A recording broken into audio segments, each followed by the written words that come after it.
சிவாயம் அந்த காலத்தில் சிவ வழிபாடு மாத்திரம்தான் இருந்துச்சு. காலப்போக்கில் உருவானது தான் மற்ற உருவங்களையெல்லாம் வச்சு சாமி கும்பிட்டது. அந்த காலத்தில் உருவமே இல்லாத அருவ வழிபாடு தான் இருந்துச்சு மோஸ்ட்லி. சிவனுக்கு மாத்திரம்தான் 227 ஸ்தல புராணங்கள் இருக்குது. பெருமாளுக்கு 18 தான். பெருமாள்லாம் காலப்போக்கில் உருவானது தான் பெருமாளோட சரித்திரங்கள்லாம்.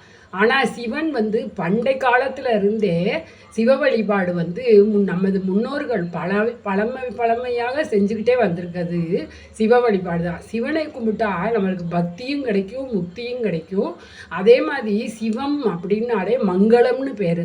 சிவனை கும்பிட்டா எந்த குறையும் இல்லாமல் நீடூடி நல்லபடியாக நம்ம வாழ முடியும்.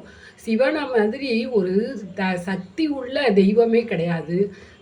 திருச்சிற்றம்பலம் நமச்சிவாய வாழ்க, நாதன் தாழ் வாழ்க, இமைப்பொழுதும் என் நெஞ்சில் நீங்காதான் தாழ் வாழ்க, கோகலி ஆண்ட குருமனிதன் தாழ் வாழ்க, ஆகமம் ஆயினின்று அன்னிப்பான் தாழ் வாழ்க. நமச்சிவாயம். திருச்சிற்றம்பலம் திருச்சிற்றம்பலம்.